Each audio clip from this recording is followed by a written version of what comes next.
ओम नमः शिवाय, ओम नमः शिवाय। शिव हरि बच्चों, राधे राधे बच्चों। बोलो श्री कृष्ण भगवान की जय, विष्णु लक्ष्मी की जय, गणेश भगवान की जय, छोटे छे लड्डू गोपाल की जय, अपने अपने माता पिता की जय, अपने अपने गुरुदेव महाराज की जय, भागवत पुराण की जय। भागवत पुराण में 15वां अध्याय, गृहस्थलों के लिए मोक्ष धर्म का वर्णन। नारद जी ने कहा, युधिष्ठिर, ब्राह्मणों की अलग अलग निष्ठा होती है। कुछ की निष्ठा कर्म में होता है, कुछ की तपस्या में, कुछ की वेदों में, कुछ की आत्मा ज्ञान में तथा कुछ की योग में होती हैं। गृहस्थ पुरुष को चाहिए कि वह श्रद्धा और देव पूजा के अवसर पर अपने कर्म का अक्षय फल प्राप्त करने के लिए ज्ञानी पुरुष को ही ज्ञान में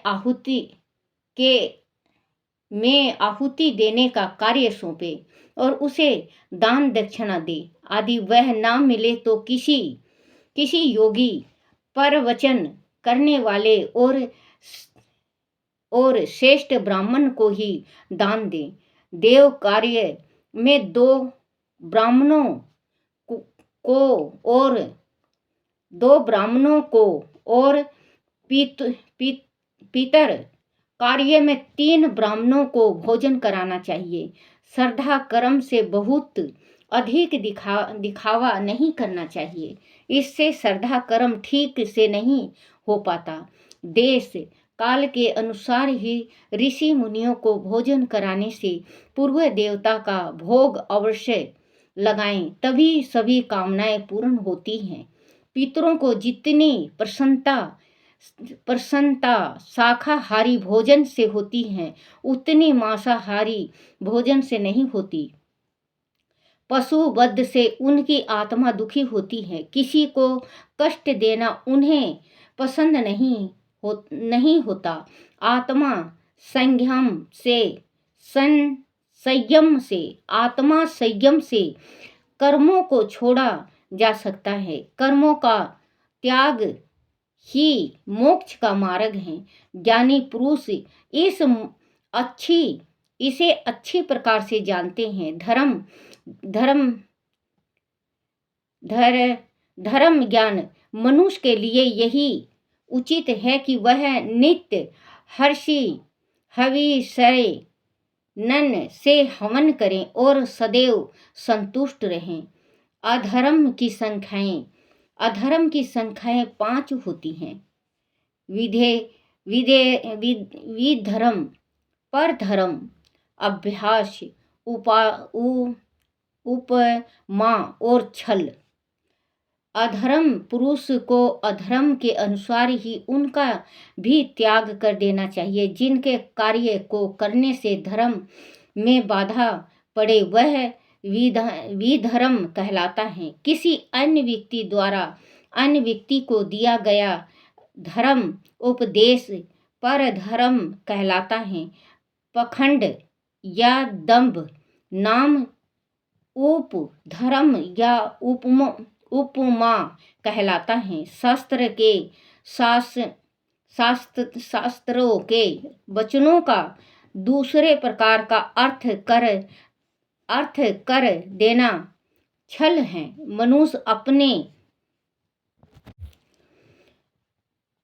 आश्रम के विपरीत स्वच्छा से जिसे धर्म मान लेता है वह अभ्यास है, और अपने स्वभाव के अनुसार जो वर्ण आश्रम धर्म है वह भला किसे शांति प्रदान नहीं कर सकता। संतोष सबसे बड़ा धर्म है। धर्मात्मा पुरुष निर्धन होने पर भी धर्म के लिए अथवा जीवन निर्वाह के लिए धन प्राप्त करने की चेष्टा नहीं करता। जैसे अजगर बिना किसी प्रयास के अपना भोजन प्राप्त करता है, वैसे ही निवृत्ति मार्ग पर जाने वाले व्यक्ति की जीविका का निर्वाह हो जाता है। कामना और लोभ के मोह में पड़े हुए व्यक्ति को वह सुख नहीं मिलता जो अपनी आत्मा से लीन होने वाले निष्कार्य संतोषी व्यक्ति को मिलता है। संतोषी व्यक्ति के लिए सब जगह ही सुख मिलता है। युधिष्ठिर, मैं कभी कभी सोचता हूँ कि यह मनुष्य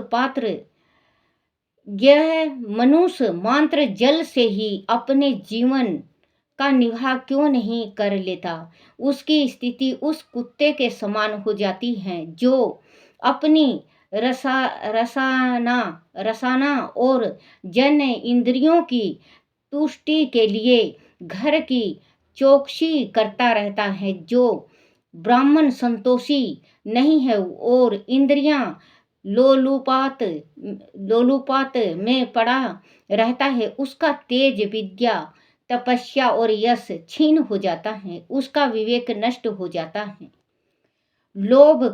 लोभ का कभी अंत नहीं होता। युधिष्ठिर, लोभ का कभी अंत नहीं होता, सुख नहीं होता।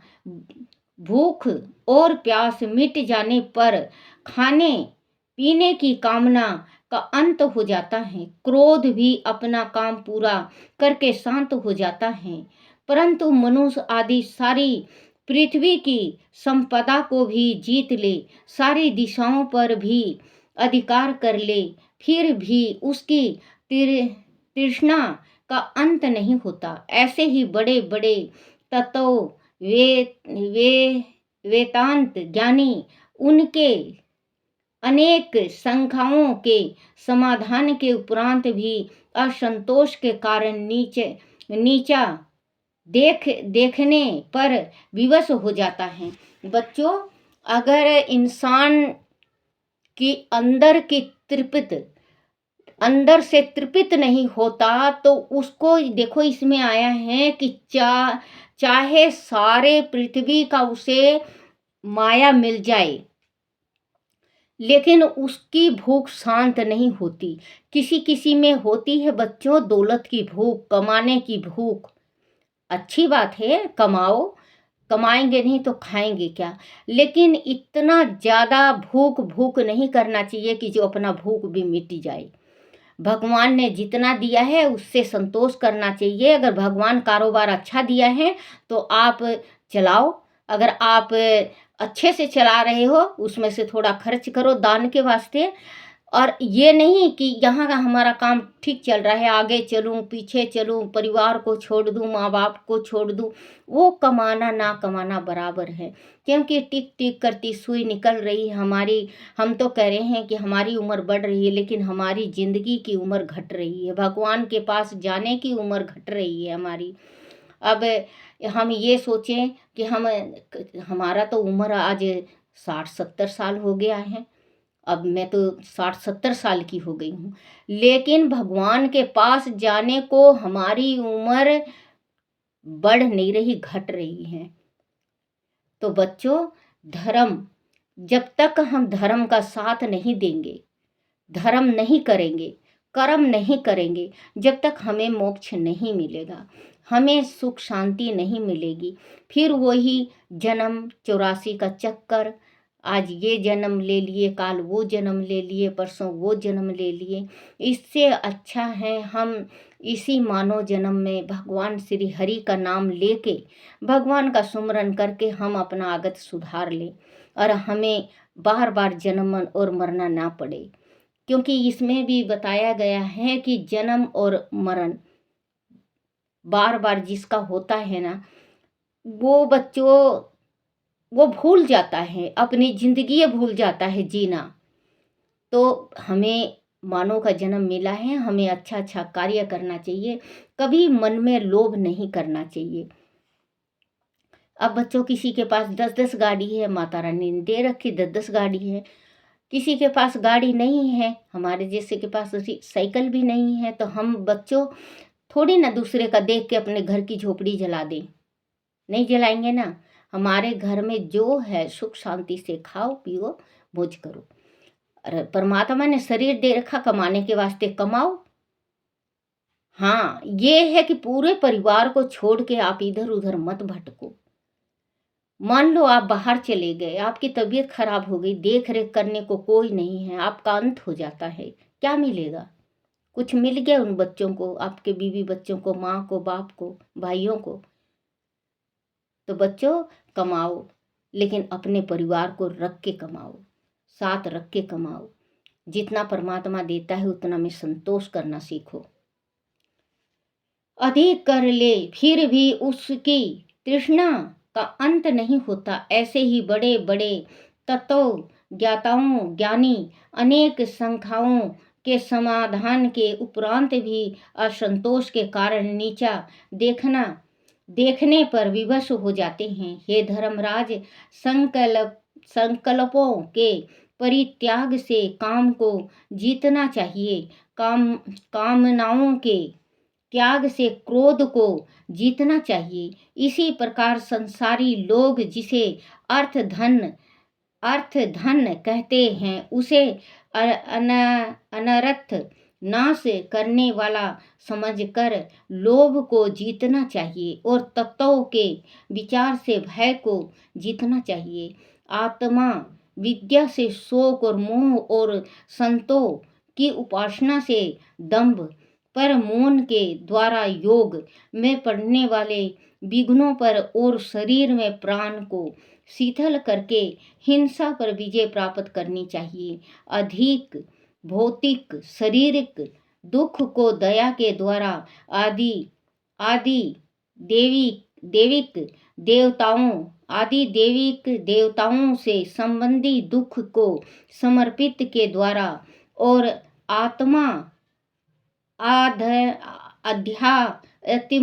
आध्यात्म का परमात्मा यह मानसिक दुख को योग बल के द्वारा निद्रा को शुद्ध सात्विक भोजन स्थान और सत्य संगति के द्वारा जीत लेना चाहिए। सत्य गुण श्रेष्ठ कर्म द्वारा राजोगुण राग रंग ऐश्वर्य एवं तमोगुण पाप विंतियां पर विजय प्राप्त करनी चाहिए और उपरति विषय भोग से विरक्ति द्वारा सत्य गुरु पर विजय प्राप्त करनी चाहिए। युधिष्ठिर आदि श्रेष्ठ और ज्ञानी गुरु का साथ हो तो उसकी भक्ति से साधना इन सभी पर विजय प्राप्त करने में समर्थ हो जाता है। हृदय में ज्ञान का दीपक जलाने वाले गुरुदेव का स्थान साक्षात भगवान के समान होता है। जो मूर्ख पुरुष अपने दुर्बुद्धि के कारण उन्हें साधारण मनुष्य ही समझता है, उनका सारा ज्ञान हाथी के स्नान के समान ही होता है, अर्थात ऐसे ज्ञान का कोई लाभ नहीं होता। श्रेष्ठ गुरुदेव भगवान योगेश्वर के प्रति रूप में ही धरती पर अवतारित होते हैं। शास्त्रों में जितने भी नियम संबंधी आदेश दिए गए हैं, उनका एकमात्र तत्परायण यही है कि मनुष्य काम क्रोध लोभ मोह मद और मत्सर इन 6 शत्रुओं पर विजय प्राप्त करे, जिससे पांचों कर्म इंद्रियों और मन पर पूरी तरह से नियंत्रण किया जा सके। ऐसा होने पर भी आदि मनुष्य भगवान का ध्यान चिंतन नहीं करता तो उसका सारा श्रम व्यर्थ ही माना जाएगा। जैसे दुष्ट व्यक्ति के श्रेष्ठ कर्म भी कल्याणकारी नहीं होते, उनमें उनका स्वार्थ छिपा होता है और वह कर्म मात्र लोगों को दिखाने के लिए ही किया जाते किया लिया ही किया जाता है, मानो कोई ढोंगी साधु तिलक छाप लगाकर लोगों को ठगने निकला हो। मन पर विजय प्राप्त करने के लिए भोग वासनाओं का परित्याग करके विनती मार्ग पर अपनाना आवश्यक है। ऐसा व्यक्ति एकांत साधना से मन को समस्त संसारिक कर्मों से दूर रखता है और भिक्षा व्यक्ति से ही अपना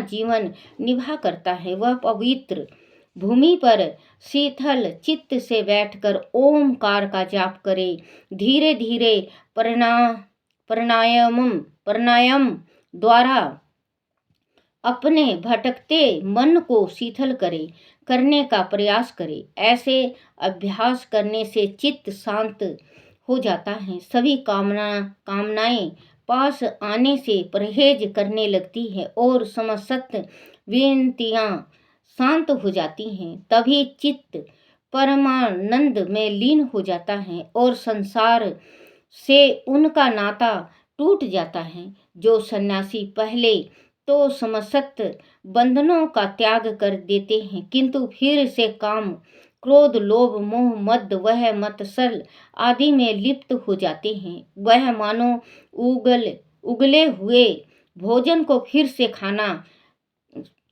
से खाता है। ऐसा व्यक्ति सन्यासी नहीं अपितु निर्जल कुत्ते के समान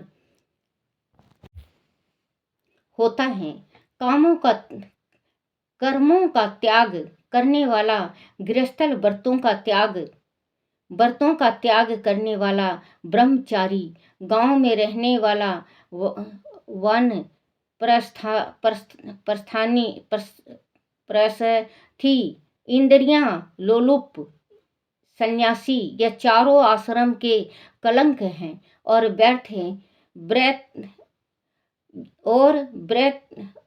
व्रत ही आश्रम में रहने का ढोंग करते हैं। ऐसे व्यक्तियों की तत्काल उपेक्षा कर देनी चाहिए।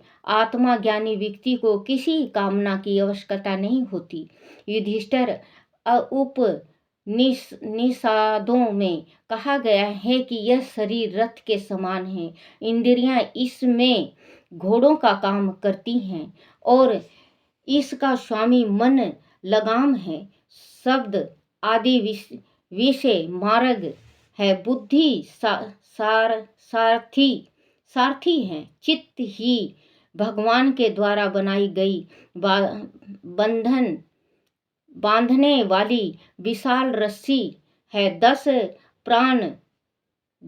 प्राण उनके धुरी हैं। धर्म और अधर्म नाम के इसके 2 पहिए हैं और अभिमानी जीव इस रथ में सवार रथी हैं। ओमकार उस रथी का धनुष है। शुद्ध जीवन आत्मा बाण है और परमात्मा इसका लक्ष्य है। इस ओमकार के जप द्वारा ही जीवन अंतरात्मा को परमात्मा में लीन कर देना चाहिए। राग, देश, लोभ, शोक, मोह, भय, मद, मान, अपमान, दूसरों में गुण दोष निकालना, छल करना, हिंसा करना, दूसरे की उन्नति पर जलना, तृष्णा, प्रमाद, भूख और निंद्रा, यह सब जीव के शत्रु है। यह शरीर के रूपी रथ जब तक अपना वश में है और इसकी इंद्रियां तथा मन स्वस्थ दिशा में है, तभी तक श्री गुरुदेव की चरण रथ जब तक अपने वश में है और इसकी इंद्रियां तथा मन सवरथ दिशा में है, तभी तक श्री गुरुदेव की चरण सेवा करके ज्ञान की तेज तलवार से काम दी शत्रुओं का विनाश करके अपने स्वराज्य सिंहासन को प्राप्त कर लेना चाहिए। बाद में शांत चित्त से अपने इस शरीर का परित्याग कर देना चाहिए। अनाथ जरा सा भी आमद होने पर इंद्रियां रूपी दुष्ट घोड़े बुद्धि रूपी सारथी से मिलकर उल्टे रास्ते पर ले जाएंगे और धंधे रास्ते पर ले जाएंगे और अंधे कुएं में डाल देंगे। बोलो श्री कृष्ण भगवान की जय।